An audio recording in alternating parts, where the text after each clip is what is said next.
Hello and welcome to Serious Economics. Today we are going to start block 5 which is Basel norm capital adequacy framework. Okay, so इसका theme क्या है? इसका theme ये है कि basal norm जो है इंटरनेशनल बैंकिंग रेगुलेशन है। क्या है? बेसल नॉर्म्स जो है या बेसल अकॉर्ड जिसे कहा जाता है वो क्या है? एक इंटरनेशनल बैंकिंग रेगुलेशन अकॉर्ड है। ठीक है, Basel norms international banking regulation है जो बैंक को मिनिमम कैपिटल रखने के लिए फोर्स करते हैं। ठीक है, ताकि बैंक्स जो है रिस्क ऑब्जर्व कर सके और कोलैप्स ना हो। ठीक है, ये नॉर्म्स बनाता है कौन? Basel committee on banking supervision under bank for international settlement. ठीक है, तो ये है बेसल नॉर्म्स की थीम के बारे में। अब हम देखते हैं बेसल 1 क्या है। 1988 का बेसल 1 क्या है जिसे हम कैपिटल अकॉर्ड कह रहे हैं। ठीक है, ये फर्स्ट ग्लोबल रूल था। ठीक है, ये first global rule for bank capital जो था। बेसल 1 जो 1988 है वो क्या है? First international standard for bank capital adequacy, या कह सकते हो first global rule for bank capital. ठीक है, जिसमें CRAR, ठीक है, CRAR जिसे हम कहते हैं capital to risk weighted assets ratio, capital to risk weighted ratio के बारे में बात हुई है। CRAR क्या फॉर्मूला क्या होता है कि कैपिटल अपॉन में रिस्क वेटेड रेशियो RWA। ठीक है, इसीलिए हम इसका फुल नेम इसको जो हम बोलते हैं वो बोलते हैं capital to risk weighted assets ratio. ठीक है, CRAR। ठीक है, तो CRAR क्या कॉन्सेप्ट है इसमें? तो एसेट्स को रिस्क के बेसिस पे वेट दिया जाता था। ठीक है, तो एसेट्स को क्या किया जाता था? रिस्क के बेसिस पे वेट दिया जाता था। जैसे कि गवर्नमेंट बॉन्ड जो है वो क्या है? 0% रिस्क है। ठीक है, उस पे हाउसिंग लोन्स जो है उनको कहा गया कि वो 50% रिस्क के हैं। ठीक है, एंड कमर्शियल लोन जो है वो 100% जो है क्या है? रिस्क है। ठीक है, तो ये जो है की कॉन्सेप्ट है रिस्क को वेट देने का। ठीक है, तो एसेट्स को रिस्क के बेसिस पे क्या दिया जाता था? वेट दिया जाता था। ठीक है, कैपिटल टाइप बताया गया बेसल 1 में कि टायर 1 जो होगा वो कोर होगा कैपिटल टाइप, और टायर 2 जो होगा वो सबऑर्डिनेट डेब्ट या जिसे रिजर्व्स कहते हैं। ठीक है, टायर 1 में जो है वो कौन से कैपिटल होंगे? Capital equity and retained earning. ठीक है, कैपिटल इक्विटी जो टायर 1 के कोर कैपिटल होंगे उसमें इक्विटी एंड रिटेन्ड अर्निंग आएंगे। जो टायर 2 का होगा वो जो है सप्लीमेंट्री कैपिटल है। ठीक है, टायर 2 वाला, जिसमें आएगा सबऑर्डिनेट डेब्ट एंड रिजर्व्स आएगा, सबऑर्डिनेट डेब्ट आएगा, लोन आएगा, लोन लॉस प्रोविजंस आएगा एंड रिवैल्यूएशन रिजर्व्स आएगा। ठीक है, तो ओवरऑल हमने अभी तक जो समझा वो ये है कि जो बेसल नॉर्म्स है वो एक इंटरनेशनल बैंकिंग रेगुलेशन है। ठीक है, जो बैंक को मिनिमम कैपिटल रखने के लिए फोर्स करते हैं ताकि बैंक्स जो है रिस्क ऑब्जर्व कर सके और कोलैप्स ना हो। ये नॉर्म्स बनाता है Basel committee on banking supervision under देखो Basel committee on banking supervision BCBS under किसके? बैंक फॉर इंटरनेशनल सेटलमेंट के अंदर। ठीक है, और बेसल 1 अकॉर्ड भी इन्हीं के द्वारा बना है। ठीक है, और ये जो बेसल 1 अकॉर्ड है ये फर्स्ट ग्लोबल रूल है किसके लिए? स्टैंडर्डाइज्ड बैंक कैपिटल रिक्वायरमेंट के लिए। ठीक है, और CRAR का इसमें कॉन्सेप्ट है जिसको हम कहते हैं capital to risk weighted ratio, capital upon में रिस्क वेटेड रेशियो। ठीक है, जिसमें मिनिमम रेशियो 8% का है। Capital to risk weighted ratio का मिनिमम 8% बोला गया रखने के लिए, जिसमें रिस्क को भी वेट वो किया क्या? डिस्ट्रीब्यूट, जिसमें 0% जो है कैश को, या 0% जो है कैश, गोल्ड, OECD और गवर्नमेंट बॉन्ड्स को दिया गया, जिसमें 20% जो है किसको दिया गया? 20% हाउसिंग नहीं sorry 20% claims on OECD bank को मिलेगा। 50% जो रिस्क है वो रेसिडेंशियल मॉर्टेज लोन। सिंपल बांट लो कि गवर्नमेंट बॉन्ड में 0% रिस्क है, हाउसिंग लोन में 50% रिस्क है एंड कमर्शियल लोन में 100% रिस्क है। ठीक है, खत्म, हमने यही समझा। पर इसके कुछ लिमिटेशन थे बेसल 1 नॉर्म्स के। क्या लिमिटेशन थी? कि ये बहुत सिंपल था, too simple. Same risk weight जो है सब पे था। ठीक है, सब पे क्या था? सेम रिस्क वेट था। और दूसरा इसका लिमिटेशन ये था कि मार्केट रिस्क को कवर नहीं करता था। ठीक है, इनिशियली जो बेसल 1 नॉर्म है मार्केट रिस्क को नहीं कवर कर रहा था। और तीसरा जो इसका लिमिटेशन है ऑफ बैलेंस शीट जो रिस्क है उसको इग्नोर कर रहा था। जो ऑफ बैलेंस शीट रिस्क होते हैं उनको इग्नोर कर रहा था। एंड चौथा जो इसमें लिमिटेशन था वो सिस्टमेटिक रिस्क को भी इग्नोर कर रहा था। ठीक है, do not address systematic risk. ठीक, तो ओवरऑल हमने इसमें इसमें समझ लिया कि क्या है बेसल नॉर्म्स क्या है, फिर जो बेसल 1988 में आया वो क्या है, वो कैपिटल अकॉर्ड से रिलेटेड है जिसमें रिस्क के बारे में वेटेज दिया गया है उनको, और CRAR के बारे में बात हुई है जो कि मिनिमम 8% हमारा जो है मेंटेन होना चाहिए। और दूसरा इसमें कुछ लिमिटेशंस थी, इसी वजह से क्या आया बेसल टू कब आया है 2004 में, जो कि 3 पिलर फ्रेमवर्क है बेसल टू। ठीक है, चलो समझते हैं।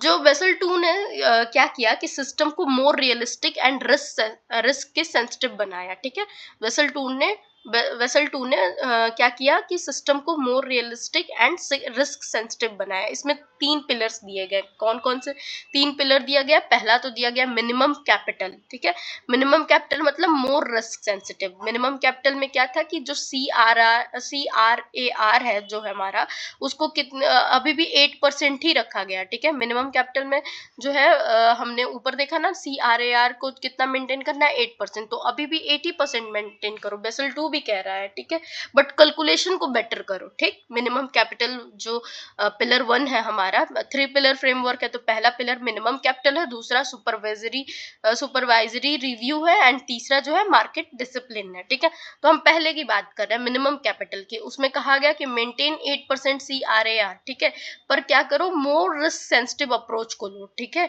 ज्यादा अच्छा कैलकुलेशन को बेटर करो। ठीक है, जैसे मोर रिस्क सेंसिटिव वेटेज में मतलब क्या कहा, 3 टाइप लिया इसने। एक पहला टाइप लिया क्रेडिट रिस्क को इंक्लूड करो, मार्केट रिस्क को इंक्लूड करो, एंड तीसरा जो है ऑपरेशनल रिस्क को भी इंक्लूड करो। ठीक है, तो ये सारा जो है इसने बात की बेसल सेकंड नॉर्म में।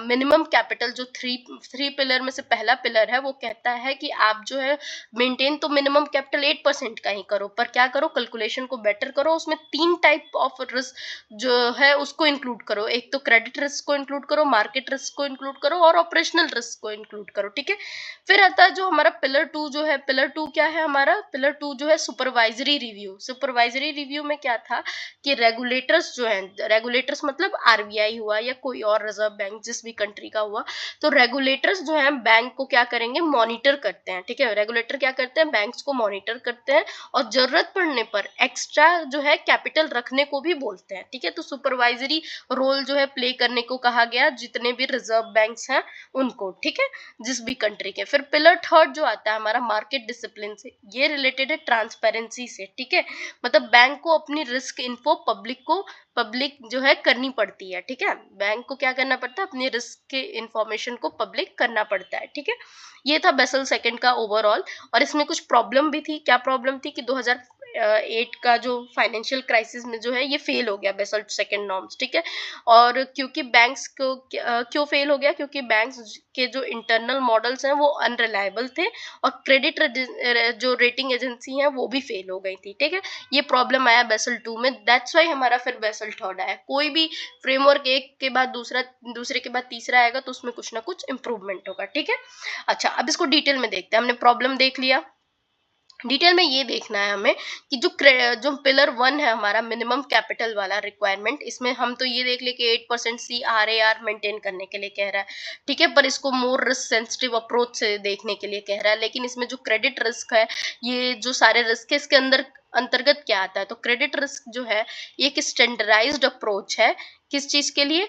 एक स्टैंडर्डाइज्ड अप्रोच है, external rating determine risk wait. ठीक है, जो एक्सटर्नल रेटिंग है वो रिस्क वेट को जो है डिटरमाइन करती है। ठीक है, किसी भी मतलब रिस्क को, जो क्रेडिट रिस्क कह रहा है कि एक स्टैंडर्डाइज्ड अप्रोच है जिसमें एक्सटर्नल रेटिंग जो है डिटरमाइन करती है रिस्क के वेट को। ठीक है, इसमें क्या है, फाउंडेशन IRB मतलब इंटरनल रेटिंग बेस्ड भी banks estimate probability of default. ठीक है, इंटरनल भी मतलब क्रेडिट रिस्क में बोथ है, एक स्टैंडर्डाइज अप्रोच है जो बाहर से भी रेटिंग रिस्क के वेट को कैलकुलेट कर रही है, एक फाउंडेशन IRB है मतलब इंटरनल भी रेटिंग बेस्ड जो है बैंक बना के रख रहे हैं, जिसमें वो अपनी मतलब प्रोबेबिलिटी एस्टिमेट कर रहे हैं डिफॉल्ट की। ठीक है, एक एडवांस IRB भी है क्रेडिट रिस्क वाले में।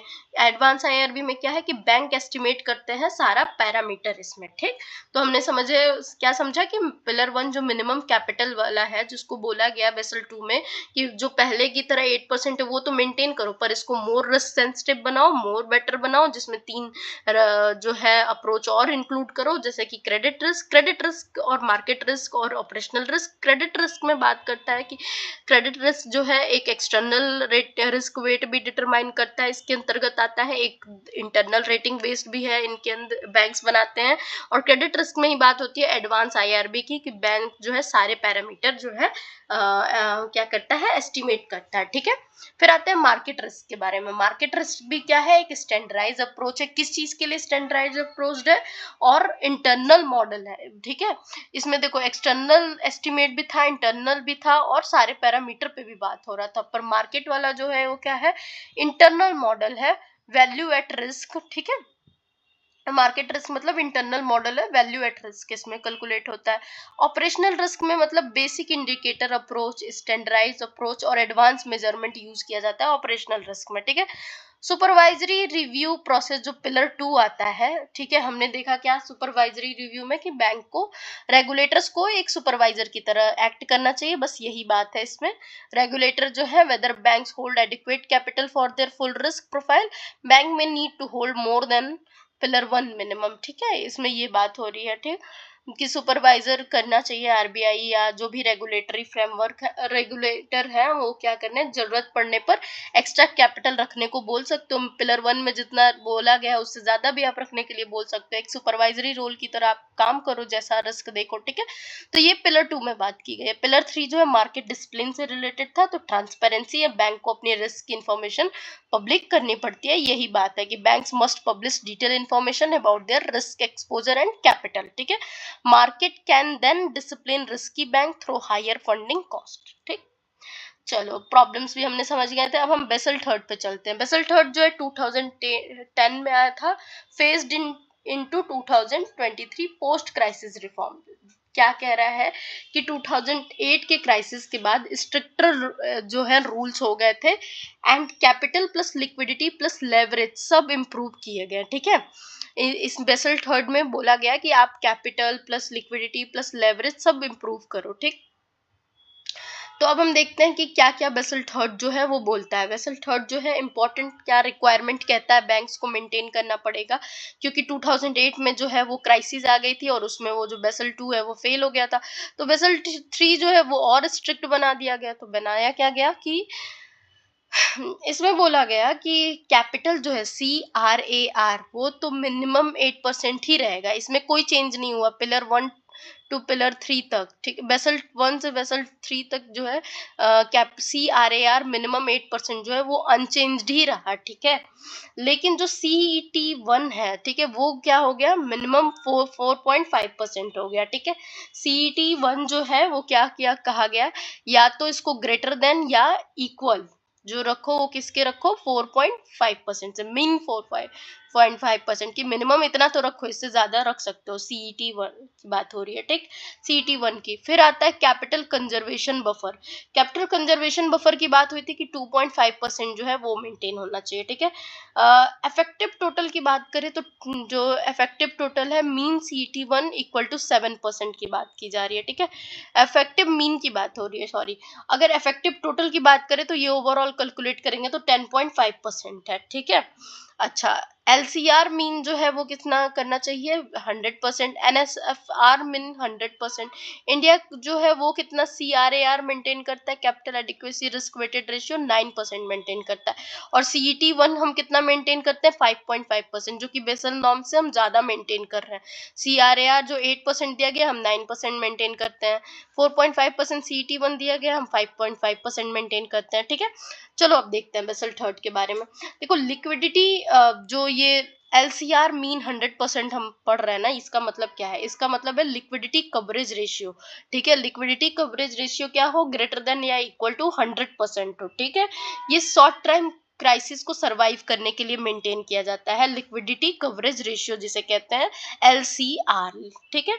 फिर आता है NSFR मीन 100%, मतलब कि 100% मेंटेन करो मिनिमम, तो उससे ज्यादा भी कर सकते हो। तो वो क्या है, नेट स्टेबल फंडिंग रेशियो, मतलब लॉन्ग टर्म स्टेबिलिटी के लिए जो है हम NSFR जो है वो रखते हैं, ठीक है। बैंक, ये सारा देखना बैंकिंग के लिए है, ठीक है। तो बैंकिंग फ्रेमवर्क है, तो बैंक को LCR शॉर्ट टर्म के लिए मेंटेन करना चाहिए 100% तो मिनिमम, और ज़्यादा भी कर सकते हैं, जिससे कि उनकी शॉर्ट टर्म क्राइसिस जो है वो सरवाइव करने के लिए कैपेसिटी हो। एनएसएफआर मतलब नेट स्टेबल फंडिंग रेशियो जो है वो ग्रेटर देन और इक्वल टू 100% हो, जो कि लॉन्ग टर्म स्टेबिलिटी के लिए है। ठीक है, अब क्या हमें देखना है, चलो देखते हैं। बेसल थर्ड जो है was developed after the 2008 global financial crisis and revealed that bank had insufficient capital। Basel third जो है वो बताता 2008 के क्राइसिस के बाद आता है, वो बताता है कि बैंक्स के पास क्या है, इनसफिशिएंट कैपिटल है, स्पेशली जो हाई क्वालिटी कैपिटल है वो इनसफिशिएंट है। ठीक है, पुअर इनका लिक्विडिटी मैनेजमेंट है एंड एक्सेसिव लेवरेज है इनको। ठीक है, तो उसने की रिफॉर्म सजेस्ट किया कि कैपिटल क्वालिटी मतलब कॉमन इक्विटी टायर 1 जो है, CET1 जो है हाईएस्ट क्वालिटी कैपिटल है। ठीक है, हाईएस्ट क्वालिटी कैपिटल क्यों कहा जाता है, क्योंकि ये इक्विटी प्लस रिटेन्ड अर्निंग से मिलके बनता है। CET1 common equity tyre 1 equity plus retained earning से मिलके बनता है, तो उसके लिए जो की रिफॉर्म आया कैपिटल क्वालिटी को मेंटेन करने के लिए CET1 का, वो बोला गया कि मिनिमम 4.5% रखो अपने रिस्क वेटेड एसेट्स में से। ठीक है, अच्छा, टोटल टायर 1 मिनिमम जो है 6% रखो, टोटल जो है टायर 1 जो है आप मिनिमम 6% रखो, बैंक को कहता है। फिर टोटल कैपिटल मिनिमम 8% रखो। ठीक, कैपिटल टोटल कितना रखना है हमें, मिनिमम 8%। ठीक, ओके, कैपिटल बफर के बारे में क्या कहता है कि कैपिटल कंजर्वेशन बफर, CCB जिसे कहते हैं, या कैपिटल बफर जिसे कह लो, वो एडिशनल 2.5% बोलता है CET1 का। CET1 हमने अभी क्या देखा, कॉमन इक्विटी टायर 1 जो कि हाईएस्ट क्वालिटी कैपिटल है, इक्विटी प्लस रिटेन्ड अर्निंग से मिलके बना है। ठीक है, तो क्या कह रहा है कि कंजर्वेशन बफर जो है आप क्या रखो, 2.5% रखो CET1 का। ठीक है, कैन नॉट पे डिविडेंड इफ ब्रीच्ड, अगर ब्रीच्ड होता है तो आपको डिविडेंड नहीं मिलेगा। ठीक है, काउंटर साइक्लिकल कैपिटल बफर की बात भी करता है CCYB, ये 0 to 2.5% रखो।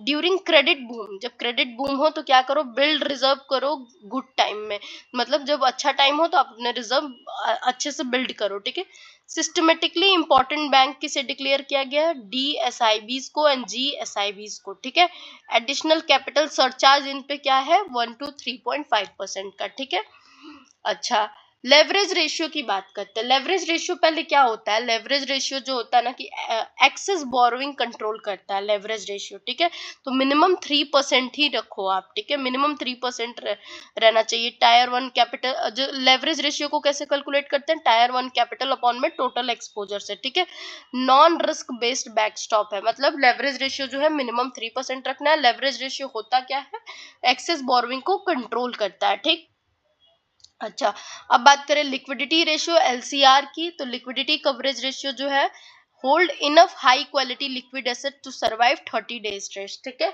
स्ट्रेस, तो लिक्विडिटी रेशियो का मतलब है कि आप इतना लिक्विडिटी कवरेज रेशियो रखो जिससे कि आप हाई क्वालिटी लिक्विड एसेट्स को सर्वाइव कर सको 30 डे, अगर आपके कोई स्ट्रेस की कंडीशन आती है। ठीक है, अच्छा, मिनिमम 100% क्या करो, NSFR हमने देख लिया, नेट स्टेबल फंडिंग रेशियो जो है, जिससे कि लॉन्ग टर्म स्टेबिलिटी जो है आपकी बनी रहे। ठीक है, अगर कोई स्ट्रेस भी आता है तो इससे पता चलता है कि जो बैंक है वो कितना लॉन्ग टर्म में स्टेबल है। ठीक है, मिनिमम 100% इंडिया जो है इम्प्लीमेंट करता है। CRAR जो है मिनिमम 9% इंडिया इम्प्लीमेंट करता है। CET1 जो है 5.5% मेंटेन करता है और slightly higher than global minimum. ठीक है, ग्लोबल मिनिमम से ज्यादा हमारे जो बैंक है वो मेंटेन करते हैं। और हमने सिस्टमेटिकली इंपॉर्टेंट किसको रखा है, DSBIs को, जिसमें SBI आता है, HDFC बैंक्स आते हैं एंड ICICI बैंक आते हैं, और इन पे एडिशनल कैपिटल चार्ज सरचार्ज भी मेंटेन करने के लिए कहा जाता है। और वो कितना है additional capital surcharge, according to Basel third norm 1 to 3.5%। ठीक है, चलो let's move into the next block. Block 6 आता है हमारा। ठीक है, ब्लॉक 6 क्या है, अच्छा, vessel 1, vessel 2 and vessel third में एक क्विक कंपैरिजन अगर करें ना, तो सिंपल ये है कि वेसल 1 जो है एक तरह से सिंपल था। ठीक है, वेसल 2 जो है वो क्या है, 1 जो है सिंपल था। ठीक है, सिंपल, वेसल 2 जो है वो क्या था, रिस्क सेंसिटिव, रिस्क सेंसिटिव। ठीक, वेसल थर्ड जो नॉर्म है वो कैसा था, स्ट्रिक्ट रूल थे इसमें, पर प्लस सेफ्टी क्रिएट कर रहा था। ठीक है, बैंक्स की। बेसल 1 में जो था बस ओनली क्रेडिट रिस्क था, ठीक है, ओनली क्रेडिट रिस्क था। बेसल 2 जो है 3 रिस्क थे इसमें, याद है, कैपिटल रिस्क, मार्केट रिस्क, ये वाले।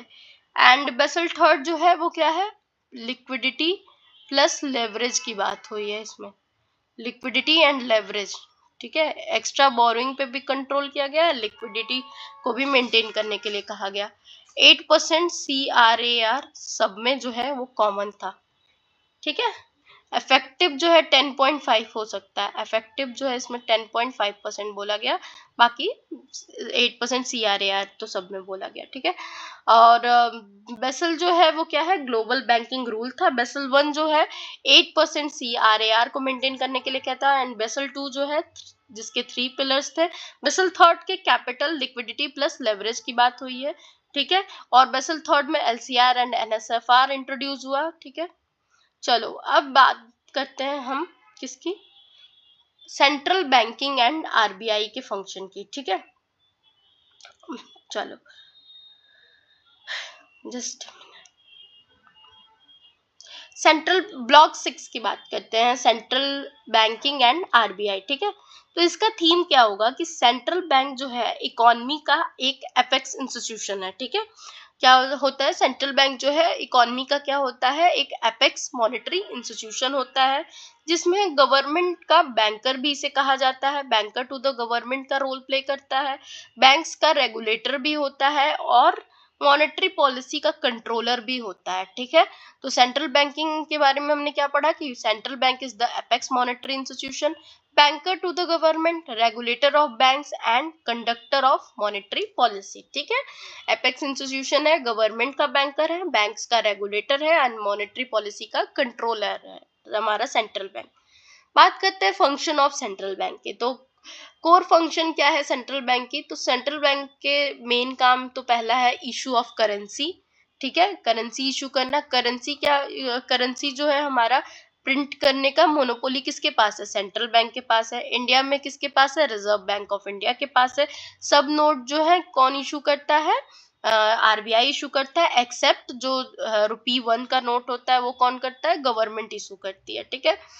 बैंकर टू गवर्नमेंट मतलब गवर्नमेंट के लिए अकाउंट्स मेंटेन करता है, लोन्स मैनेज करता है, पब्लिक डेब्ट हैंडल करता है। Bankers bank, banker to bank मतलब कि कॉमर्शियल बैंक अपना अकाउंट RBI में रखते हैं, RBI उन्हें फंड देता है, रेपो, MSF, ये सारे तो बैंकरों का भी बैंक है ये, ठीक है। लेंडर ऑफ लास्ट रिसोर्ट मतलब क्राइसिस में RBI जो है बैंक्स को लोन देता है, ठीक है। कंडीशन क्या होनी चाहिए कि बैंक अगर सॉल्वेंट मतलब होना चाहिए, लोन अगेंस्ट कोलेट्रॉल, ठीक है। बैंक जो है बैंक रन प्रिवेंट करता है, लेंडर ऑफ लास्ट रिसोर्ट की तरह एक्ट करता है central bank. Monetary policy authority होती है सेंट्रल बैंक के पास, मतलब money supply and interest rate को कंट्रोल करता है, इन्फ्लेशन कंट्रोल प्लस ग्रोथ को मेंटेन करता है। फॉरेन एक्सचेंज मैनेजमेंट मतलब फॉरेक्स रिजर्व मैनेज करता है, एक्सचेंज रेट को स्टेबलाइज करता है। फाइनेंशियल रेगुलेशन एंड सुपरविजन के बारे में, बैंक्स, NBFC पेमेंट सिस्टम को क्या करता है, रेगुलेट करता है, ठीक। बस हो गया। नेक्स्ट अब हम देखते हैं reserve bank of India, history and structure, ठीक है। तो बेसिक फैक्ट याद रखो कि RBI जो है कब स्टेब्लिश हुआ है, 1935 में, ठीक है। एंड नेशनलाइज्ड कब हुआ है, 1949 में। जब 1935 में RBI का मतलब गठन हुआ था वो क्या था, प्राइवेटली ओन था। फिर नेशनलाइज कब किया गया उसको, 1949 में, आफ्टर हमारी आज़ादी के बाद जो है 1949 में नेशनलाइज कर दिया गया RBI को। 1935 में स्टेब्लिश हुआ था बट प्राइवेटली गवर्न था, 1949 में जो है नेशनलाइज कर दिया गया, ठीक है। इसका हेडक्वार्टर जो है वो कहाँ है, मुंबई में है RBI का, ठीक है। गवर्नर एंड 4 डिप्टी गवर्नर्स, ठीक है। स्ट्रक्चर क्या है कि गवर्नर प्लस 4 डिप्टी गवर्नर होते हैं, ठीक। सेंट्रल बोर्ड होता है, जिसे सेंट्रल बोर्ड होता है इसका, ठीक। अच्छा, करंट गवर्नर कौन है, संजय मल्होत्रा है, ठीक है। करंट गवर्नर करंटली कौन है, संजय मल्होत्रा, जो कि अपॉइंट हुए थे दिसंबर 2024 में, ठीक है। ठीक है, अब हमने देख लिया गवर्नेंस का इसका स्ट्रक्चर, स्टैब्लिश देख लिया अप्रैल 1 1935, किसके अंडर हुआ था, RBI एक्ट 1934 के अंदर हुआ था, ठीक है, RBI का गठन, ठीक।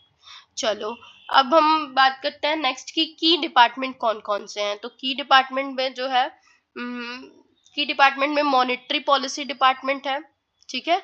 की डिपार्टमेंट में कौन कौन सा है? मॉनेटरी पॉलिसी डिपार्टमेंट है। क्या करता है मॉनेटरी पॉलिसी डिपार्टमेंट? सेट करता है पॉलिसी रेट। एमपीसी सेक्रेटरीट जो है मॉनेटरी पॉलिसी डिपार्टमेंट में ही आते हैं, ठीक है। फिर डिपार्टमेंट ऑफ रेगुलेशन है इसमें। पहला तो मॉनेटरी पॉलिसी डिपार्टमेंट है जिसमें पॉलिसी रेट सेट की जाती है, ठीक है। और एमपीसी सेक्रेटरीट भी इसी के अंतर्गत आता है। फिर डिपार्टमेंट ऑफ रेगुलेशन दूसरा देखेंगे, इसका क्या काम होता है कि licensing and regulation of banks, banks की लाइसेंसिंग एंड रेगुलेशन को देखता है। तीसरा आता है हमारा department of supervision. Department of supervision का क्या काम होता है? इंस्पेक्शन करना एंड सुपरविजन करना फाइनेंशियल एंटिटीज पे, ठीक। फिर हमारा चौथा आता है फॉरेन एक्सचेंज डिपार्टमेंट, जो कि मैनेज करता है रिजर्व एंड इम्प्लीमेंट करता है फेमा को, ठीक। देन आता है पांचवा हमारा फेमा क्या है? फॉरेन एक्सचेंज मैनेजमेंट एक्ट है। फिफ्थ क्या है? डेप्ट मैनेजमेंट। डेप्ट मैनेजमेंट में क्या करता है आरबीआई?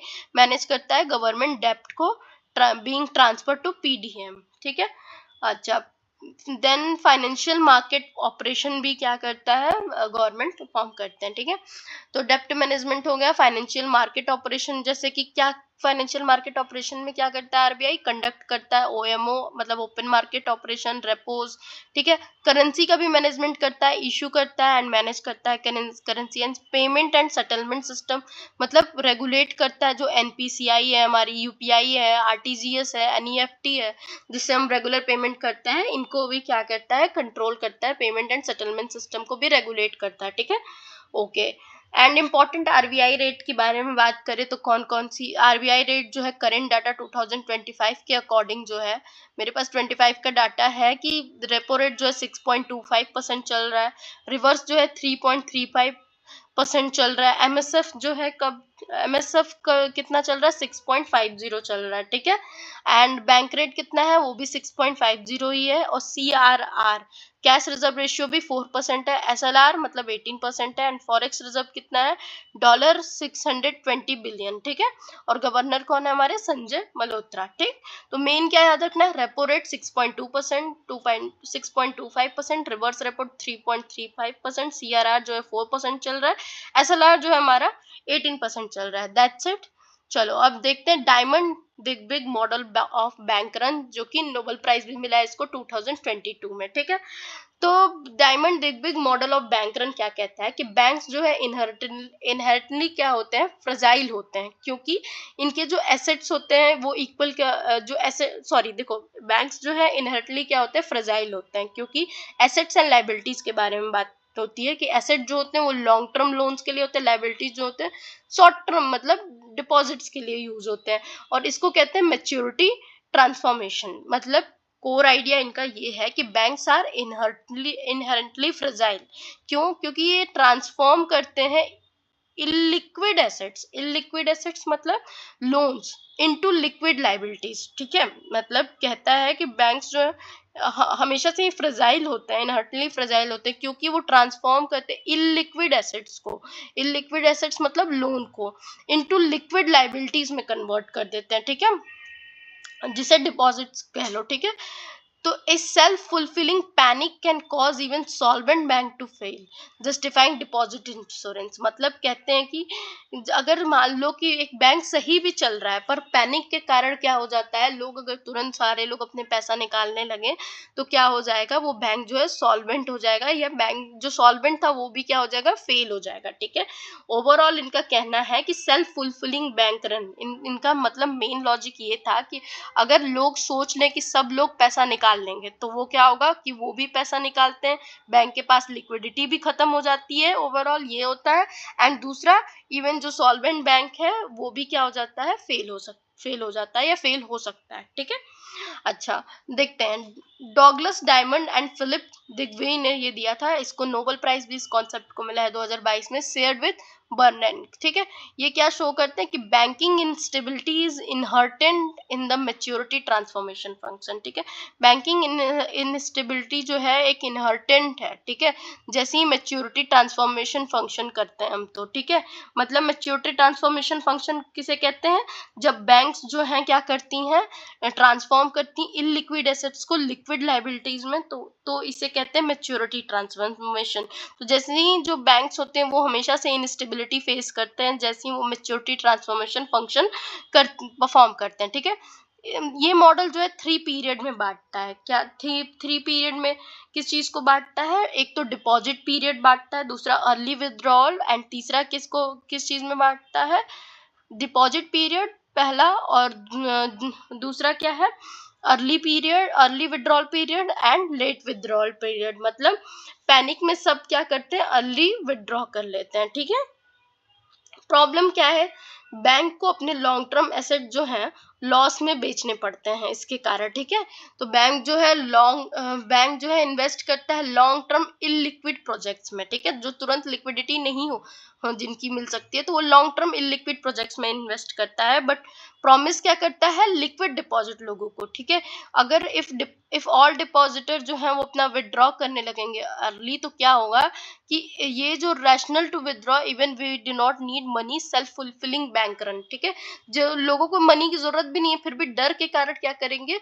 वो जो है पैसा सब लोग एक साथ निकालने लगेंगे और सॉल्वेंट बैंक को हम लोग फेल कर देंगे। और दूसरा इसमें प्रॉब्लम ये होती है कि बैंक को अपने लॉन्ग टर्म एसेट जो है लॉस में बेचने पड़ते हैं। ठीक है, इसी वजह से वो फेल हो जाते हैं। तो सोल्यूशन क्या दिया उन्होंने सोल्यूशन दिया डिपॉजिट इंश्योरेंस। ठीक है, मतलब गवर्नमेंट जो है गारंटी देती है कि डिपॉजिट, मतलब अगर गवर्नमेंट जो है गारंटी दे डिपॉजिट्स की, तो लोग जो है पैनिक नहीं करेंगे। ठीक है, और दूसरा मोरल हैजार्ड प्रॉब्लम, लोग जो है रिस्क को मॉनिटर करना बंद कर देते हैं, इसलिए रेगुलेशन भी क्या होता है? जरूरी है। ठीक, तो इसीलिए हमने क्या बनाया है? स्ट्रॉन्ग रेगुलेशन एंड सुपरविजन का, मतलब आरबीआई जो उसको टाइम टू टाइम सुपरवाइज करे, बैंक जो है उनकी डिपॉजिट की अगर गारंटी दे, तो इस तरह की पैनिक की सिचुएशन क्रिएट नहीं होगी। और अगर इस तरह की पैनिक की सिचुएशन क्रिएट नहीं होगा, तो सॉल्वेंट बैंक जो है कभी फेल नहीं होगा। यही है डायमंड दिग्विजय की मॉडल, कि पैनिक में लोग क्या करते हैं? अच्छे खासे बैंक को भी फेल कर देते हैं। ठीक, नेक्स्ट अब हम देखते हैं ब्लॉक 7, जो कि है इंस्ट्रूमेंट ऑफ मॉनेटरी पॉलिसी। ठीक है, इंस्ट्रूमेंट ऑफ मॉनेटरी पॉलिसी जो है ब्लॉक 7 है, इसका थीम ये है कि रिजर्व बैंक ऑफ इंडिया जो है अलग अलग टूल यूज करता है, जैसे money supply and interest rate को कंट्रोल करने के लिए। ठीक है, तो रिजर्व बैंक ऑफ इंडिया क्या करता है? अलग अलग टूल्स यूज करता है money supply and interest rate को कंट्रोल करने के लिए, जिसमें से पहला टूल है क्वांटिटेटिव इंस्ट्रूमेंट एंड दूसरा है क्वालिटेटिव टूल्स। ठीक है, तो क्वांटिटेटिव टूल्स में क्या होता है कि टोटल क्रेडिट को अफेक्ट करते हैं क्वांटिटेटिव टूल्स, बट क्वालिटेटिव जो है क्या करते हैं? क्रेडिट की डायरेक्शन को कंट्रोल करते हैं। ठीक है, याद रखना। तो चलो देखते हैं क्वांटिटेटिव इंस्ट्रूमेंट के बारे में।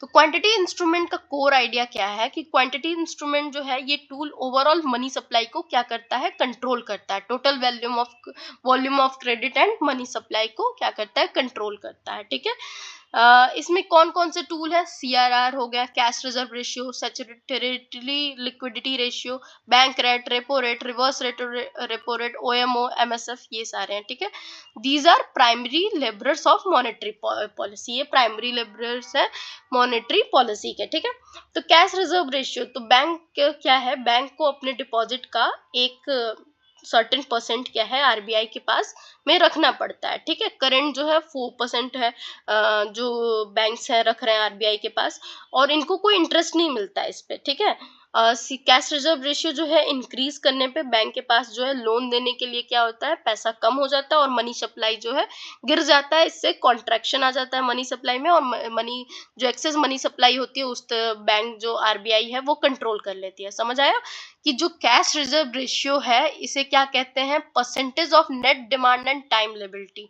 मतलब इसे क्या करती है? जो बैंक्स हैं ये इनको मेंटेन करना ही है कुछ कैश जो है आरबीआई के साथ, जिसपे इनको इंटरेस्ट भी नहीं मिलता है। ठीक है, करेंटली जो है 4% है। अगर बैंक आरबीआई जो है कहे कि तुम कैश रिजर्व रेशियो अपना और बढ़ाओ, तो बैंक को डिपॉजिट करना ही पड़ेगा आरबीआई के साथ मोर कैश। ठीक है, जिससे कि उनकी क्या हो जाती है? लोन देने की कैपेसिटी, जो लोनेबल फंड्स हैं, ठीक है, उनकी रिड्यूस हो जाती है, और इस तरह से हमारा मनी सप्लाई क्या हो जाता है? कॉन्ट्रैक्ट हो जाता है, या मनी सप्लाई जो है इकोनॉमी में क्या होता है? घट जाता है, और इन्फ्लेशन की सिचुएशन जो है या एक्सेस मनी सप्लाई की सिचुएशन जो है वो कंट्रोल हो जाती है। ठीक है, अब बात करते हैं एसएलआर की, सैचुरेटरी लिक्विडिटी रेशियो, ठीक है। तो सैचुरेटरी लिक्विडिटी रेशियो क्या है कि percentage of NDTL, net demand of time liability, bank must maintain in specified liquid assets, ठीक है, गवर्नमेंट सिक्योरिटीज, कैश, गोल्ड। देखो क्या कहता है कि बैंक्स को अपने डिपॉजिट का कुछ परसेंट लिक्विड एसेट्स में रखना होता है, जैसे कि गवर्नमेंट सिक्योरिटीज हुए या गोल्ड हुए या कैश हुआ, ठीक है। करंट जो है 18% का रखा गया है एसएलआर, और एसएलआर अगर गवर्नमेंट बढ़ा देती है, ठीक है, तो क्या करेगा, इससे क्या होगा कि एसएलआर अगर बढ़ा देगी तो बैंक्स को जो है मानना ही पड़ेगा, ठीक है। तो अच्छा, एक बात याद रखना, बैंक्स जो है इंटरेस्ट अर्न करती हैं एसएलआर सिक्योरिटीज पे, सीआरआर पे नहीं मिलता है, ये तो एक कंपलसरी हो गया, पर एसएलआर पे इनको क्या मिलता है, इंटरेस्ट मिलता है, ठीक है। अच्छा, अगर बैंक्स जो है एसएलआर इंक्रीज कर देती हैं तो लेंडिंग कैपेसिटी क्या होती है, इनकी डिक्रीज हो जाती है, और मनी सप्लाई इससे क्या होता है, डिक्रीज हो जाता है, ठीक है। ओके, अब हम बात करते हैं रेपो रेट की। रेपो रेट क्या है, रेट जिस पर आरबीआई बैंक को लोन देता है, ठीक है, शॉर्ट टर्म का ये ट्रांजैक्शन होता है। रेपो रेट पॉलिसी क्या है कि रेट एट विच आरबीआई जो है किसको दे रहा है, कॉमर्शियल बैंक को loan overnight against government securities collateral. तो repo rate at which RBI lends to commercial bank overnight against government securities collateral, ठीक है। रेट जिस पर बैंक्स जो है आरबीआई से सॉरी, रेट जिस पर आरबीआई जो है बैंक्स को लोन देता है शॉर्ट टर्म के लिए, ओवरनाइट ट्रांजैक्शन के लिए government security as a collateral रख के ये लोग लेते हैं। और करंट जो है रेपो रेट 6.25% चल रहा है। रेपो रेट अगर इंक्रीज करता है आरबीआई तो क्या होता है, बैंक की बोरोइंग कॉस्ट जो है वो बढ़ जाती है, मतलब पैसा लेने की कॉस्ट जो है बढ़ जाती है, और उनकी लेंडिंग रेट्स भी राइज हो जाती हैं। मतलब अगर मान लो रेपो रेट इंक्रीज कर देंगे तो लोन महंगा हो जाएगा, तो वो बोरोइंग कम करेंगे, और बोरोइंग कम करेंगे तो लेंड भी कम करेंगे, लेंड कम करेंगे तो मतलब लेंडिंग रेट बढ़ा देंगे, तो उससे क्या होगा कि उस लोग कम लोन लेंगे, और उससे क्या होगा कि इन्फ्लेशन जो है कम हो जाएगा। क्रेडिट जैसे ही कंट्रैक्ट होगा, इन्फ्लेशन क्या होगा, कम हो जाएगा, ठीक है। अब बात करते हैं रिवर्स रेपो रेट की, ठीक है। रिवर्स रेपो रेट क्या है, रेट जिस पर बैंक जो है आरबीआई में पैसा पार्क करते हैं, ठीक है, उसे कहते हैं रिवर्स रेपो रेट, ठीक। ये भी क्या है, ओवरनाइट है, मतलब शॉर्ट टर्म ही है। अर्लियर जो था 3.35% है, ठीक है, करेंटली सॉरी 3.35% है।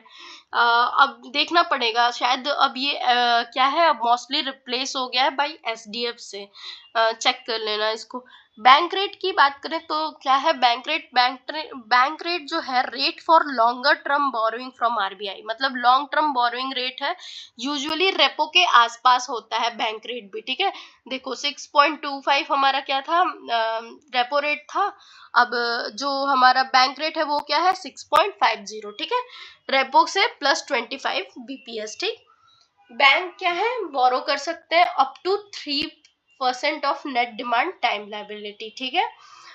ओपन मार्केट ऑपरेशंस की बात करें, ओएमओ, ओएमओ क्या होता है कि आरबीआई जो है गवर्नमेंट सिक्योरिटीज यहाँ पे खरीदता है, बेचता है ओपन मार्केट में, ठीक है।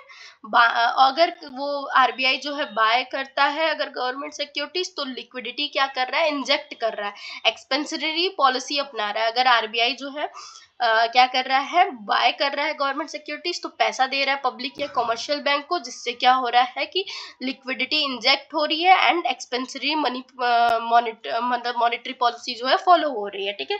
पर अगर सेल करे तो क्या होता है कि लिक्विडिटी को ऑब्जर्व करता है, कॉन्ट्रैक्शनरी जो है क्या हो रहा है, कॉन्ट्रैक्शनरी जो है मनी सप्लाई पॉलिसी फॉलो हो रही है, ठीक है। अब बात करते हैं नेक्स्ट हम एमएसएफ की, मार्जिनल स्टैंडिंग फैसिलिटी के बारे में। एक ये क्या है, ये एक इमरजेंसी बोरोइंग है, ओवरनाइट बोरोइंग, जो इमरजेंसी बोरोइंग है इसे हम कहते हैं मार्जिनल स्टैंडिंग फैसिलिटी, ठीक है। ओवरनाइट की बोरो जब हम करते हैं तब, जैसे ये क्या होगा, रेपो प्लस एक्स्ट्रा 25 बीपीएस जो होता है, क्या होता है, मार्जिनल स्टैंडिंग फैसिलिटी भी, ठीक है। तो banks above repo 6.50, repo plus 25 BPS, ठीक, ये होता है मार्जिनल स्टैंडिंग फैसिलिटी, ठीक है।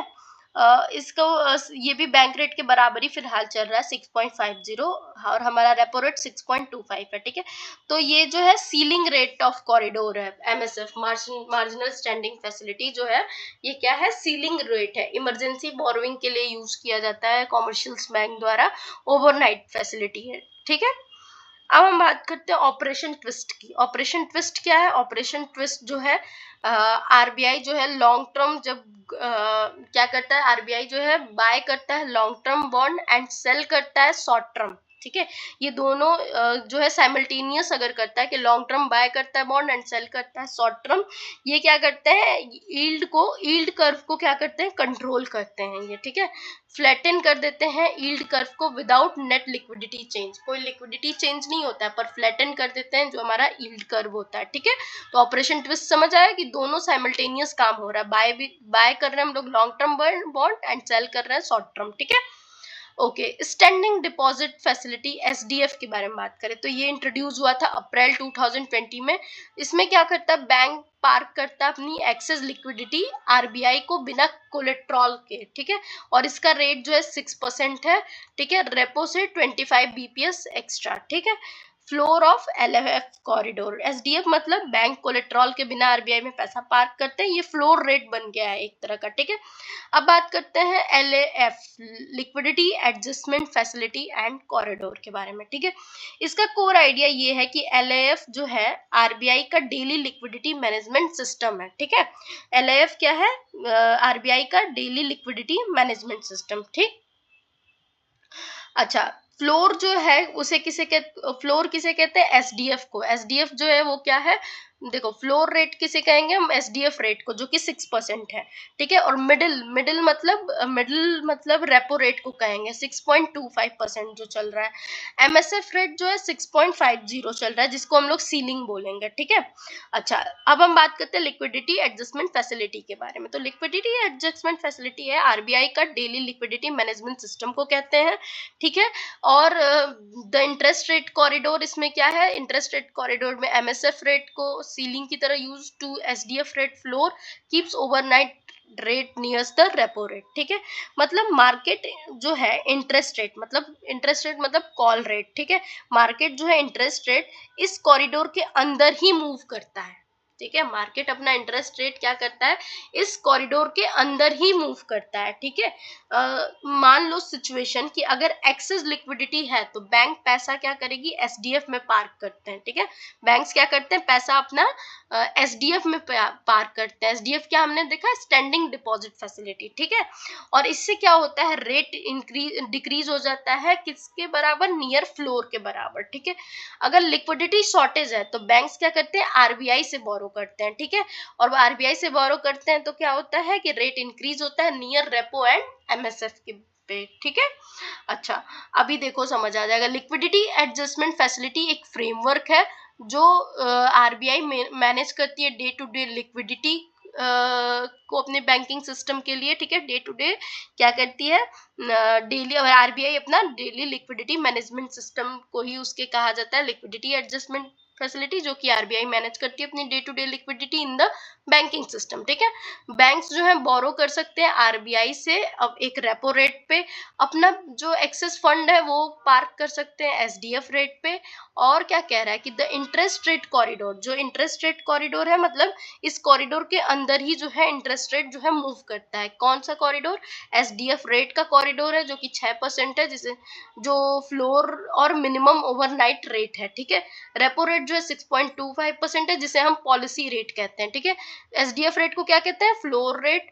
रेपो रेट को क्या कहते हैं, पॉलिसी रेट, जो कि mid point and operational target है, ठीक है। मतलब मिड पॉइंट या एक ऑपरेट करने का टारगेट है हमारा रेपो रेट, ठीक है।